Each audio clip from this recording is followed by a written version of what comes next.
शुरुआत करेंगे इस वक्त की बड़ी खबरों के साथ। सबसे पहले बात करेंगे, संसद सत्र का आज 9वां दिन है। आपको बता दें कि आज से सत्र खत्म होने तक दोनों सदनों में बिल पेश होंगे। आज से 12 अगस्त तक दोनों सदनों में बिल पेश किए जाएंगे। बिल पर बहस होगी और कानून में बदलने के लिए राष्ट्रपति के पास यहाँ पर लेटर भेजा जाएगा। जहां संसद के मॉनसून सत्र का आज 9वां दिन है। आज से सत्र के खत्म होने तक सदन के दोनों सदनों में बिल पेश होंगे, इन पर बहस होगी और जब बिल पास हो जाएंगे तो इन्हें कानून में बदलने के लिए राष्ट्रपति के पास भेजा जाएगा। तो पहले के अगर 8 दिन की बात की जाए तो संसद के जो 8 दिन रहे, जो मॉनसून सत्र रहा, वो काफी ज्यादा गर्माता हुआ दिखाई दिया, क्योंकि विपक्ष ऐसे तमाम मुद्दों को लेकर के सरकार को घेरने की तैयारी में है। और कई ऐसे मुद्दे रहे जिसमें अग्निवीर योजना रही, नीट पेपर लीक मामला रहा, बढ़ती जो रेल हादसे हैं उसको लेकर के यहाँ पर सरकार ने घेरने की कोशिश की। और हाल ही में दिल्ली में जिस तरीके से जो कोचिंग सेंटर में हादसा हुआ जिसमें 3 बच्चों की जान चली जाती है, इस पूरे मामले को लेकर के सदन काफी ज्यादा गर्माता हुआ नजर आया।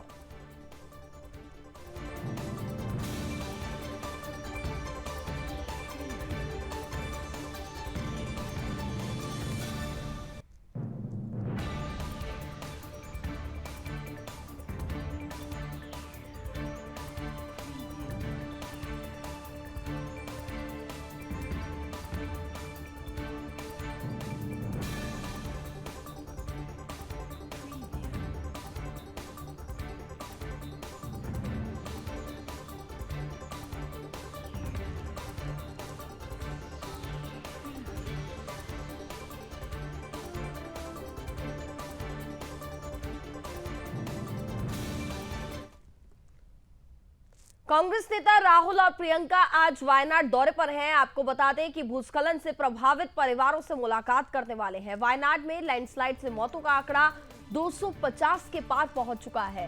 सेना का सर्च ऑपरेशन लगातार जारी है। अब तक आपको बता दें कि 1000 से ज्यादा लोगों का रेस्क्यू भी किया गया है।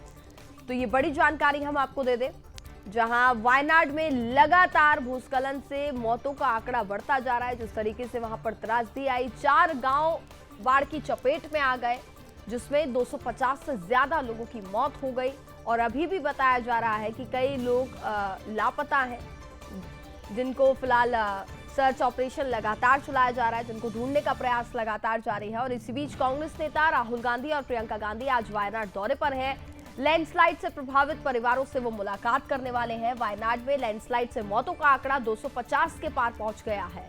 फिलहाल सेना का सर्च ऑपरेशन भी लगातार जारी है और अब तक 1000 से ज्यादा लोगों का रेस्क्यू भी किया जा चुका है।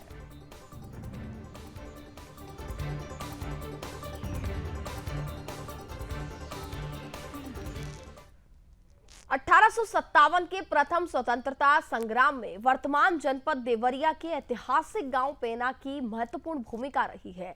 अंग्रेजों के शासन में पेना गांव 2 महीने तक स्वतंत्र रहा। परिणाम स्वरूप अंग्रेज सैनिकों द्वारा पेना गांव को घेरकर तोप से गोले बरसाकर पूरे गांव को बर्बाद कर दिया गया था। मारे गए पुरुषों की महिलाएं जौहर का पालन करते हुए मां सरयू नदी में जल समाधि ले ली। जल समाधि लेने वाली माताओं की संख्या 395 बताई जाती है। बुधवार को जिलाधिकारी देवरिया दिव्या मित्तल सहित बड़ी संख्या में लोगों ने श्रद्धा सुमन अर्पित किए और इस दौरान उन्होंने अपने संबोधन में कहा कि पूर्वांचल के लोग गलत चीज बर्दाश्त नहीं करते। स्वतंत्रता संग्राम में हंसते हंसते अपना सर्वस्व बलिदान कर दिया। दर्जनों परिवार खत्म कर दिए गए। गांव वालों की मांग सरयू नदी पर पेना के पास सती घाट का निर्माण किया जाना चाहिए। वहीं सभा को बीके सिंह सहित अनेक लोगों ने भी संबोधित किया। इस दौरान डीएम ने बलिदान स्थल परिसर में कल्प वृक्ष और साथ ही चंदन का पौधा भी लगाया।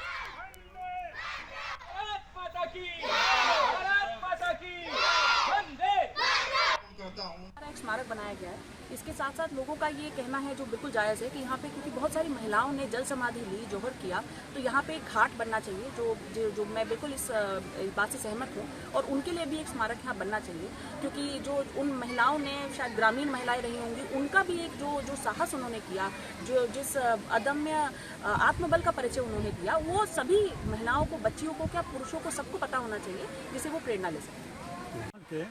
प्रथम स्वतंत्रता संग्राम में पैना का बहुत ही बड़ा योगदान रहा है। ये 2 माह तक ब्रिटिश गवर्नमेंट से स्वतंत्र रहा, और उसके बाद यहाँ की जो चिंगारी भड़की वो पूरे पूर्वांचल में स्वतंत्रता के लिए एक चिंगारी साबित हुई, और ज्वाला उठी, वो आज चारों तरफ फैल गई। बोलना चाहूँगी, शहीदों की चिताओं पर लगेंगे हर बरस मेले, वतन पर मरने वालों का यह बाकी निशान होगा। आज हमारे पुत्र सलीमा माँ सदी के तट पर बसे अमर शहीदों, रणबांकुरों और अपनी मान सम्मान की रक्षा के लिए जोहर करने वाली सती माताओं को की इस जाबाज धरती ग्राम पैना को मैं हृदय से नमन करती हूँ। ग्राम पैना की आत्म बलिदान की कहानियाँ कर में छुपी हुई हैं, और ग्राम पैना का एक अनुकरणीय योगदान रहा है, चाहे वो शिक्षा का क्षेत्र हो, राजनीति का, या देश की सुरक्षा का। ग्राम पैना के बलिदानों ने, यहाँ के लोगों ने सन 1857 के जो हमारे देश की आज़ादी का पहली लड़ाई थी, उसमें ग्राम पैना के जमींदार सबसे आगे थे। यहाँ पे सैकड़ों माताओं ने 31 जुलाई को यहाँ पर जौहर लिया था।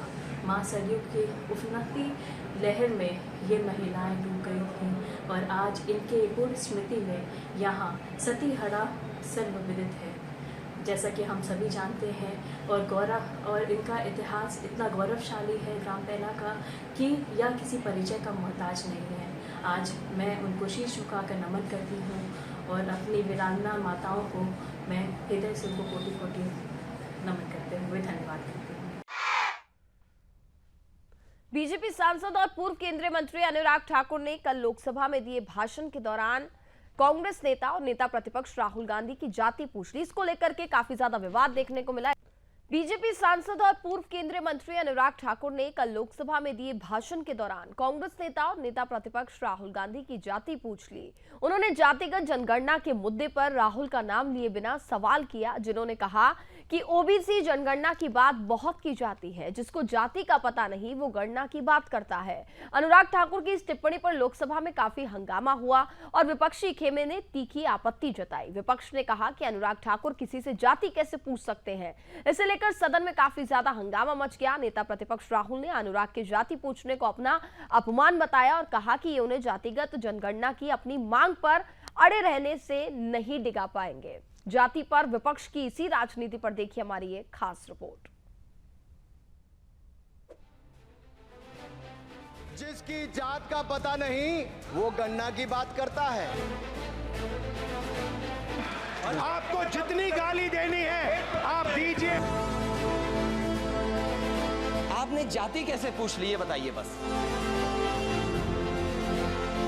सियासत संभावनाओं का खेल है। हर पॉलिटिकल एक्शन के पीछे एक बड़ा मोटिव छिपा होता है। हर फैसला, हर रणनीति फायदे नुकसान की कसौटी में तौल कर ही बनाई जाती है। बस ठप्पा जन कल्याण का होता है। जाति गोलबंदी पर जिस नेता की जितनी अच्छी पकड़, वो राजनीति के मैदान में उतना ही बड़ा गेम चेंजर। लेकिन इन दिनों संसद में जाति पर जंग छिड़ी है। कांग्रेस और भाजपा के बीच जब संसद में जातिगत जनगणना विधेयक का मुद्दा जाति तक पहुंच गया।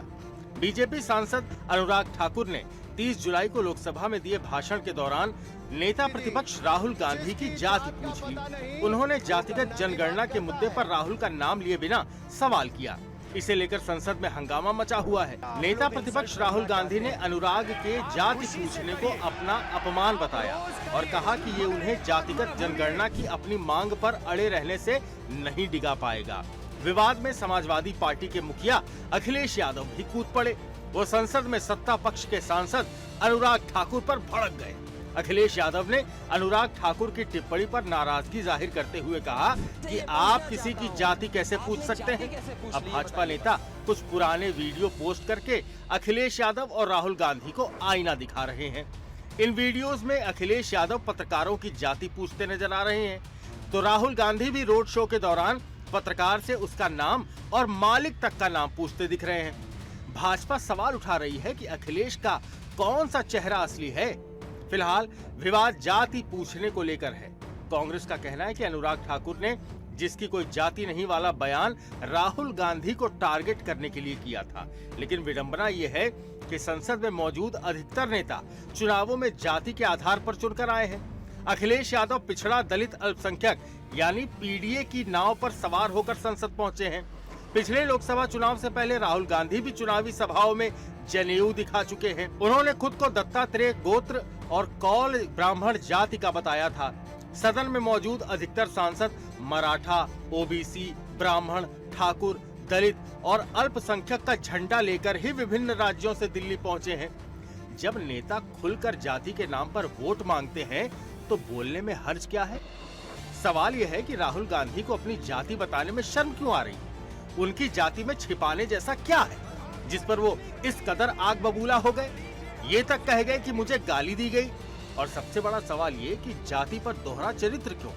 जब आप किसी से उसकी जाति बेधड़क होकर पूछ सकते हैं तो फिर कोई आपसे आपकी जाति क्यों नहीं पूछ सकता? Bureau report, Sudarshan news. जिसकी जात का पता नहीं वो गन्ना की बात करता है। आपको जितनी गाली देनी है आप दीजिए।